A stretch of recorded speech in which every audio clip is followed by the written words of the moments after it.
하나님의 은혜와 평강이 이 새벽에도 저와 여러분 가운데 가득하길 바랍니다. 특별히 특별 새벽 기도회가 하나님을 더 사랑하는 시간 되기를 간절히 바랍니다. 하나님과 함께하는 시간이 되기를 소망합니다. 우리 교회가 점점 변화가 되고 또 뭔 일이 일어나고 있는 줄로 믿습니다. 그렇죠? 어제 꽤 많이 나오셨더라고요. 오늘도 많이 나오셨는데 어제는 더 많이 나오는 게 뭔 일이 일어나고 있구나. 네. 여러분의 심령이 변화되고 또 하나님과 가까워지고 하나님의 일이 일어나고 있는 줄로 믿습니다. 삶으로 설명한 신앙 두 번째 인물은 노아입니다. 노아는 특별히 노아의 홍수 사건을 신학적으로 재창조라고 이야기를 합니다. 하나님께서 창조하셨던 세상을 완전히 쓸어버리시고 심판하시고 새로운 세상을 만드셨기 때문에 신학적으로 보면 재창조다라고도 이야기를 합니다. 그런데 그 하나님의 재창조 사건을 하나님께서 노아를 참여시키셨습니다. 노아가 하나님의 창조에 함께 사역을 했습니다. 하나님께서 놀라운 그 창조를 이루시는데, 그 일을 새로 이루시는데 그때 노아라는 사람을 사용해서 그 일을 이루셨다라고 성경은 우리에게 말씀해 주고 있습니다. 그래서 우리에게 기쁜 소식이 됩니다. 하나님께서 하나님의 놀라운 일에 저와 여러분을 참여시키기를 원하십니다. 저와 여러분을 통해 하나님의 일을 이루십니다. 우리의 가정을 천국으로 만드시고 우리 교회를 더욱 복되게 세우시고 우리의 삶의 자리에 저와 여러분을 통해서 하나님의 일을 이루어 가신다라는 사실을 확증해 주십니다. 하나님의 새로운 창조 사역에 함께 참여하는 저와 여러분 되기를 간절히 바랍니다. 하나님의 그 놀라운 창조 사역에 참여했던 노아는 그러면 하나님이 보시기에 어떤 사람이었는가? 하나님이 도대체 어떤 사람, 노아가 누구길래 그 놀라운 새로운 창조에 노아를 참여시키셨는가? 9절에 노아를 이렇게 이야기를 합니다. 우리 9절 말씀 한번 읽습니다. 이것이 노아의 족본이라. 노아는 의인이요 당대의 완전한 자라. 그는 하나님과 동행하였으며. 노아는 의인입니다. 당대의 완전한 자였습니다. 하나님 보시기에 그랬다라는 것입니다. 무엇을 보고 노아를 의인이라고 하고 완전한 자라고 하셨는가? 9절 마지막에 보니까 그는 하나님과, 노아는 하나님과 동행하는 사람이었기 때문에 의인이었다, 완전한 사람이었다라고 말씀을 합니다. 하나님께서 하나님과 동행하는 사람을 보고 의인이라고 하십니다. 잘난 사람, 똑바로 사는 사람, 그런 사람을 의인이라고 하는 게 아니라 하나님과 동행하는 사람을 의인이라고 하십니다. 우리가 무엇을 가지고 그렇다면 우리의 의인됨을 확인할 수 있습니까? 우리는 우리가 하나님과 함께함을 보고 우리가 의인임을 확신할 수 있습니다. 우리는 예수님 때문에 하나님과 담대히 함께하는 사람들입니다. 어려울 때도 하나님과 함께하고 힘이 들 때는 더 하나님과 함께하고 고통스러울 때도 그렇기 때문에 하나님을 찾습니다. 우리는 부끄러울 때도 하나님 앞에 갈 수 있지요. 그렇죠? 자신에게 너무 실망하고 속상해도 하나님께 나아갈 수 있습니다. 그런 실력이 있어야 됩니다. 감사하면 더 하나님이 보고 싶고 좋은 일이 생기면 더 하나님 앞에 먼저 나오고 하나님이 주시는 축복과 응답 때문에 이제 내 마음대로 살아도 되겠다라고 하나님의 축복을 저주로 바꾸지 아니하고 더 하나님을 사랑하는 삶을 살아가는 사람들이 예수 그리스도를 믿는 사람들입니다. 저와 여러분임을 믿습니다. 그런데 이 일이 쉽지는 않죠. 깨달음이 있고 실력이 있어야 되지 않습니까? 또 우리가 사는 세상이 그렇게 쉽지도 않습니다. 노아 역시도 마찬가지였습니다. 우리 5절 6절 한번 같이 읽어보겠습니다. 5절 6절입니다. 여호와께서 사람의 죄악이 세상에 가득함과 그의 마음으로 생각하는 모든 계획이 항상 악할 뿐임을 보시고 땅 위에 사람 지으셨음을 한탄하사 마음에 근심하시고. 노아가 살던 시대의 사람들은 심히 타락했었습니다. 다 자기밖에 모르고 다 자기를 위해 살아가고 다 하나님을 무시하는 그런 세상이었습니다.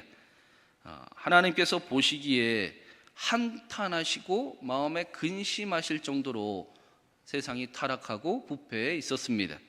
하나님께서 도저히 안 되겠다, 세상을 다 엎어 쓸어버려야 되겠다, 내가 새로 창조해야 되겠다 마음을 작정하실 정도로 세상이 음란하고 타락해 있었습니다. 그런데 노아는 세상 모두가 타락하고 하나님을 무시해도 하나님을 사랑하는 사람이었다. 그때도 하나님과 동행하는 사람이었다라고 말씀합니다. 우리가 보통 주변의 영향을 받기가 쉽지요. 그래서 우리의 삶을 바꾸고 싶으면 주변 환경부터 바꾸라고 그래요. 우리가 가는 곳, 우리가 거하는 곳, 혹은 우리의 집이라도 좀 한번 바꿔보라라고 이야기를 합니다. 그런데 노아는 주변의 영향을 받기보다 주변을 변화시키는 사람이었습니다. 그리스도인들도 마찬가지입니다. 하나님께서 예수님을 믿는 사람들에게 성령을 부어주셨어요. 그리고 그 성령으로 충만함으로 세상으로 나가라고 하셨습니다. 세상을 바꿔라. 세상에 똑같이 물들지 말고 세상과 똑같이 살아가지 말고 마치 하나님 앞에 갈 때 집 들고 가고 돈 들고 갈 것처럼 그게 하나님의 축복이라고 착각하는 그런 신앙 말고 하나님을 기뻐하고 하나님과 함께하는 삶을, 세상을 변화시키는 삶을 살아가라 라고 말씀하셨습니다. 그래서 사도행전은 그리스도인들을 보고 세상을 뒤흔드는 사람들, 세상을 변화시키는 사람들이라고 부릅니다. 노아는 어떻게 그러면 이런 삶을 살아갔을까? 어떻게 하나님과 그렇게 동행했을까? 노아보다 먼저 하나님과 동행했던 사람이 한 사람 있지요. 에녹이 있지 않습니까? 그는 하나님과 동행하여 하나님께로 그대로 갔다라고 말씀을 합니다. 에녹이 하나님과 동행할 수 있었던 비결은 그의 아들 무드셀라에게 있었습니다. 하나님께서 에녹이 무드셀라를 낳았는데 그의 이름을 그가 죽으면 심판하리라 라고 지으라고 하셨어요. 그러니까 그 아들을 보면 에녹은 하나님이 심판하시는데, 하나님이 심판하실 것인데 하나님 앞에 갈 준비 똑바로 하면서 하나님과 살아야 되겠구나, 그런 생각이 자연스럽게 들었을 겁니다. 실제로 에녹이 65세에 무드셀라를 낳았고 무드셀라가 969세까지 삽니다. 성경에서 제일 오래 산 사람이 무드셀라예요. 저는 그때까지는 못 살 것 같은데 969세 때 에녹이 죽은 해에 심판이 임할 것이다 라고 하나님이 말씀을 하신 거예요. 무드셀라가 187세에 라멕을 낳습니다. 그냥 듣기만 하세요. 계산이 안 될 것 같아요, 새벽이라. 그리고 라멕이 182세에 노아를 낳습니다. 그리고 노아가 600세 되던 해에 홍수로 하나님이 심판을 하십니다. 자, 187에 182에 600을 더하면 969가 됩니다. 홍수의 심판이 바로 무드셀라가 죽는 해에 실제로 나타났다라고 성경이 말씀합니다. 에녹이 아들을 낳고 하나님께서 말씀하신 대로 그의 이름을 무드셀라라고 지었는데 이 아들의 이름이 심판, 하나님의 심판이에요. 에녹은 살아가는 동안 아들을 볼 때마다 하나님의 심판을 기억할 수밖에 없었습니다. 하나님의 심판을 두려워하는 인생을 살아갈 수밖에 없었습니다. 그래서 에녹이 하나님과 잃어버리지 않고 동행하게 되었다라고 말씀하는 겁니다. 여러분, 우리에게도 하나님을 두려워함이 있어야 됩니다. 하나님을 사랑함만 가지면 안 되지요. 하나님만 사랑함만 가지면 타락하기 시작을 합니다. 쉽지 않습니다. 하나님을 사랑함과 하나님을 두려워함, 그것을 하나님을 경외함이라고 가르칩니다. 노아도 마찬가지입니다. 노아가 사는 동안 무드셀라 할아버지가 살아 계셨어요.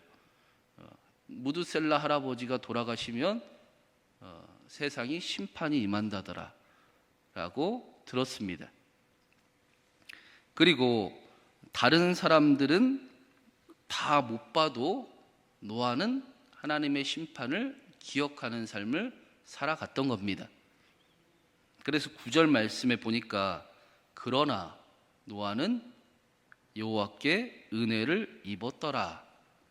하나님의 심판을 아는 삶이 하나님의 은혜입니다. 아멘 소리가 하나도 안 나네요.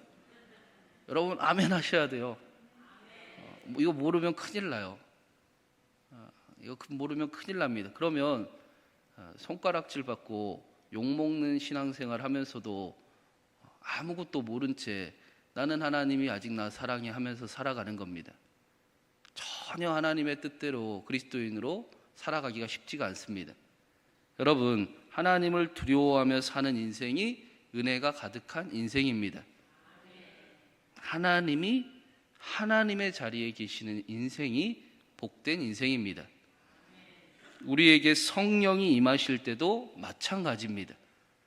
우리에게 성령이 임하시면 우리는 가장 먼저 하나님의 심판을 경험하게 됩니다. 그렇지 않습니까? 이렇게 살면 안 되겠구나 하고 새 꿈을 주시잖아요. 내 모습에 그 모습을 정확히 아는, 이러면 안 된다라는 심판이 임한 다음에 예수 그리스도께서 생명을 주시고 살리신 구원이 이해가 되기 시작을 합니다.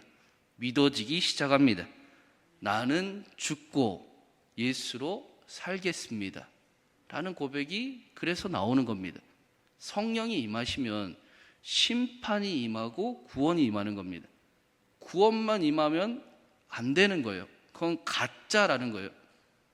이 새벽에 성령이 우리에게 임하시면 우리 가운데 이전 것은 지나갔으니 보라 새 것이 되어야 되겠구나라는 구원의 소망이 나타나야 한다라는 것입니다. 그리고 오늘 말씀에 하나님께서 노아에게 특별한 일을 하나 부탁을 하셨습니다. 우리 13절 14절 말 읽어보겠습니다.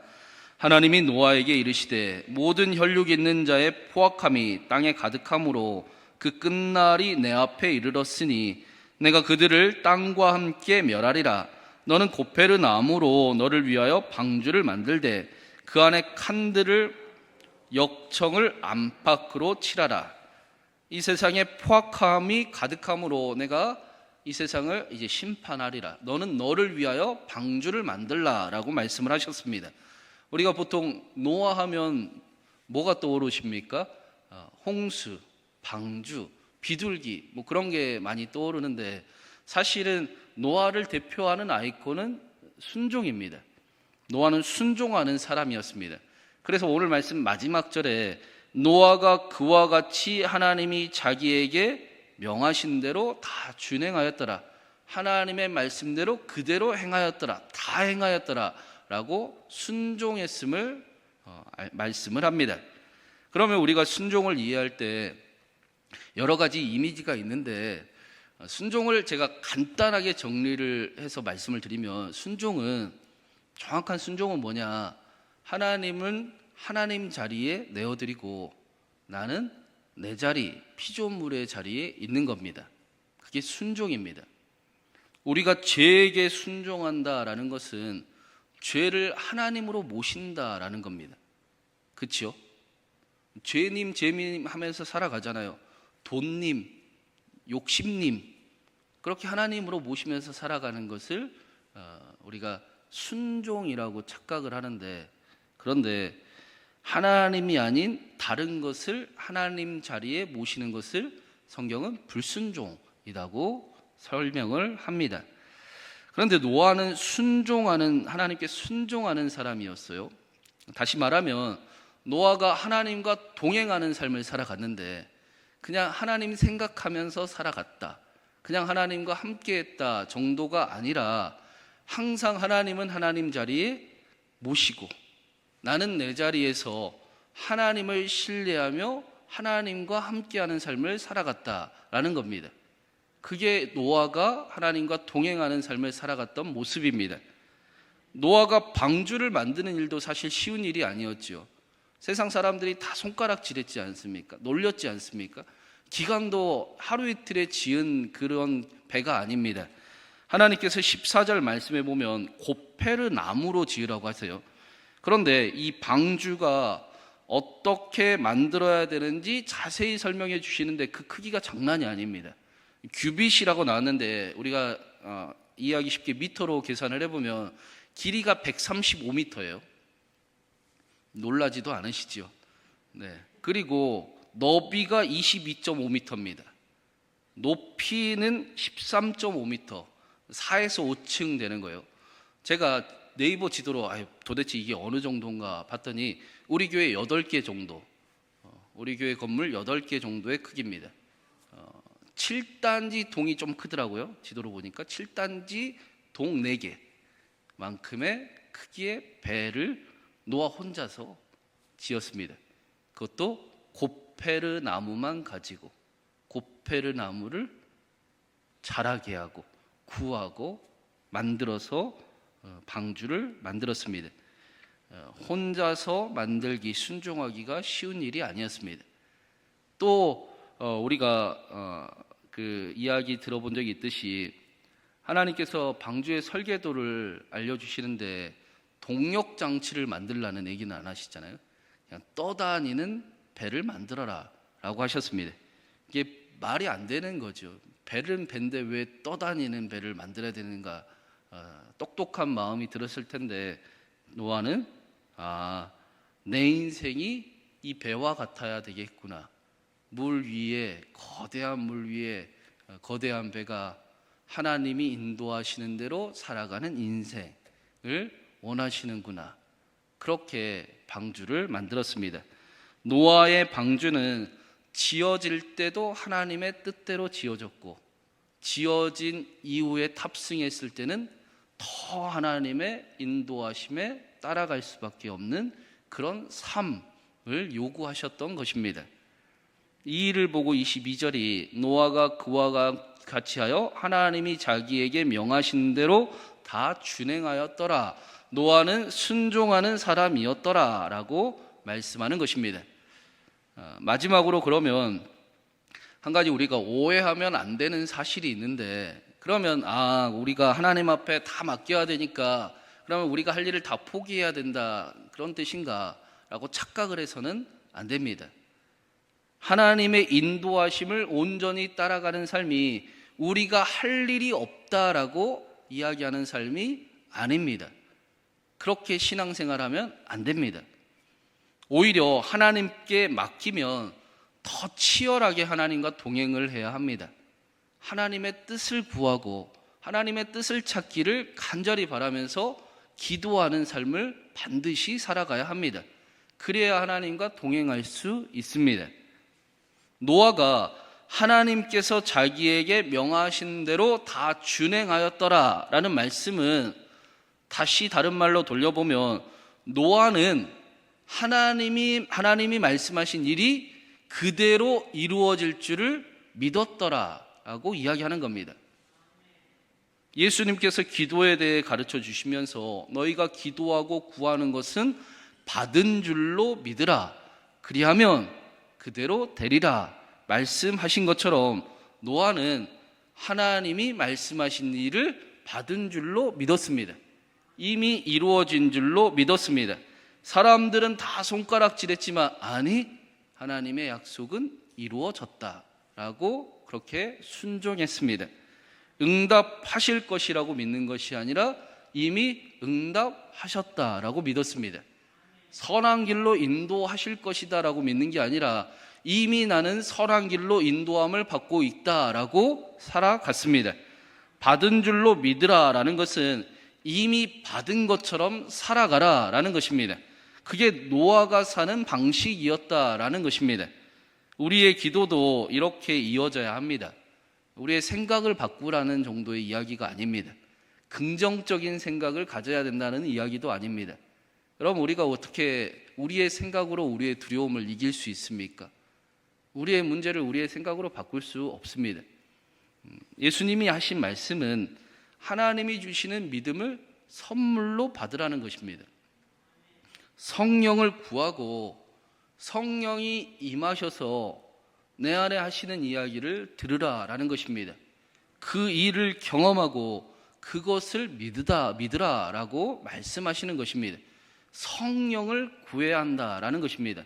사랑하는 여러분, 이 새벽에 저와 여러분에게, 기도하는 저와 여러분에게 하나님께서 성령을 부어주시기를 간절히 바랍니다. 우리도 성령을 간절히 구하며 기도하기를 소망합니다. 구하는 자에게 성령을 주시고 이미 우리의 마음에 응답받은 것처럼, 이미 건강해진 것처럼, 이미 선하게 인도함 가운데 있는 것처럼 하나님의 역사를 허락하시기를, 그 일을 그대로 이루어지게 하시는 하나님의 은총과 축복이 저와 여러분의 삶에 나타나기를 주님의 이름으로 축원합니다.